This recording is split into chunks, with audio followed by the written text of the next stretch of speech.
जय गुरुदेव। आज मैं आपको जिस मुद्रा के बारे में बताने जा रहा हूँ, ये मुद्रा बहुत ही पावरफुल है और बहुत ही काम की है, आपके लिए उपयोगी है। चाहे थकान, कमजोरी, गले की कोई समस्या या मस्तिष्क से रिलेटेड कोई प्रॉब्लम हो, वाणी में कोई प्रॉब्लम हो, दांतों में कोई तकलीफ हो, इन सभी चीज़ों में जो मुद्रा कार्य करती हैं और किन किन चीज़ों को ट्रीट करती हैं, हील करती हैं, उसकी भी बात आपके बीच लेकर के आऊँगा। तो आइए शुरू करते हैं आज की मुद्रा। आज जो मुद्रा के बारे में हम बात करने वाले हैं, उस मुद्रा का नाम है उदान मुद्रा। उदान एक तरह की वायु है और ये उदान वायु का जो क्षेत्र होता है वो होता है कंठ क्षेत्र। कंठ से लेकर मस्तिष्क तक का जो हिस्सा है, इसे जो प्राणवायु नियंत्रित करती हैं और इसे जो प्रभावित करती हैं, इसे जो बैलेंस और इम्बैलेंस करने में जिसका प्रमुख योगदान होता है, उसी को उदान कहा जाता है। और इसका मुख्यतया क्षेत्र हमारा कंठ क्षेत्र है। तो हमारी वाणी, हमारी जिह्वा, हमारी बोलने की ताकत, बोलने की क्षमता, इन पर इसका आधिपत्य है। वाणी की प्रवृत्ति कैसी होगी, हमारा प्रयत्न, हमारी कोशिश, हमारा पुरुषार्थ, ये भी इस वायु के द्वारा नियंत्रित होता है। इसी के साथ आपकी ऊर्जा, एनर्जी, उत्साह, ये सारी चीजें, आपका वर्ण, ये उदान के अंतर्गत आती हैं। और इन सब चीजों को ठीक करना है तो आपको उदान पर कार्य करना होगा, उदान पर काम करना होगा। सबसे पहले समझ लेते हैं कि उदान के असंतुलित होने पर क्या समस्याएं उत्पन्न होती हैं। तो रूखी आंखें होना, ड्राई आईज, खराब गला, बार बार गले की दिक्कत रहना, बार बार गला खराब होना, टॉन्सिल्स में सूजन का आ जाना, स्वेलिंग आ जाती है, टॉन्सिल्स की दिक्कत हो जाती है, ये भी इसी वजह से, इसी कारण से होती हैं।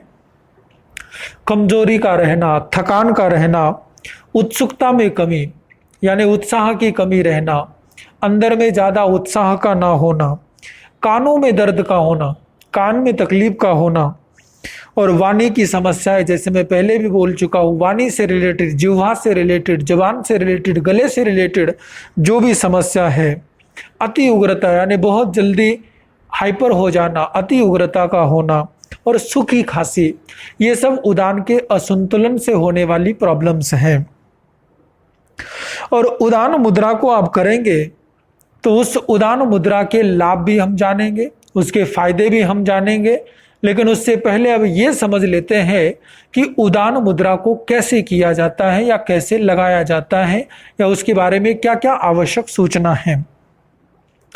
उदान मुद्रा को लगाने का तरीका है आपकी तर्जनी उंगली, आपकी मध्यमा उंगली और आपकी अनामिका, index finger, middle finger, ring finger, इन तीनों उंगलियों की जो टिप है, जो शुरुआत बिंदु पॉइंट है, इन्हें थंब के टिप पॉइंट से लगाना है।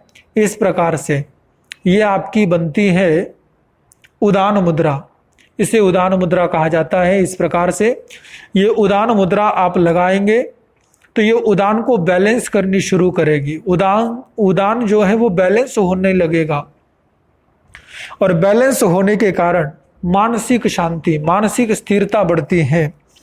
इसी के साथ साथ थायराइड और पैराथायराइड की जो समस्या है, उससे संबंधित जो विकार है, उनमें बहुत बेनिफिशियल, बहुत लाभप्रद ये मुद्रा है। घेंगा रोग अगर किसी को हो गया हो, घेंगा यानी गले में गांठें होना, वो रोग भी ठीक हो जाता है। और हमारी बॉडी की ग्रोथ के जो हार्मोन्स है, उन्हें कंट्रोल करता है, उन्हें नियंत्रित करती है ये उदान मुद्रा। इसे करने से आपका ब्रेन ठीक होता है, आपकी मेमोरी पावर बूस्ट होती है, आपकी याददाश्त बढ़ती है, एकाग्रता बढ़ती है, थायराइड को तो हील करता ही करता है। साथ ही साथ ये उदान मुद्रा जो है आपके विशुद्धि चक्र को जागरूक करती है, जागृत करती है। माइंड की डेवलपमेंट में इस उदान मुद्रा का बहुत बड़ा योगदान रहता है। और ये ऐसी मुद्रा है जिसके द्वारा आप चार तत्वों को प्रभावित कर पाते हैं।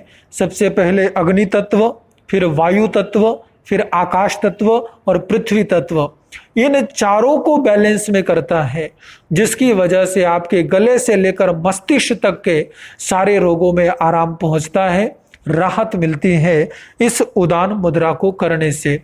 मुझे उम्मीद है कि ये आपके लिए लाभप्रद सिद्ध होगी और आप इसे अवश्य करेंगे।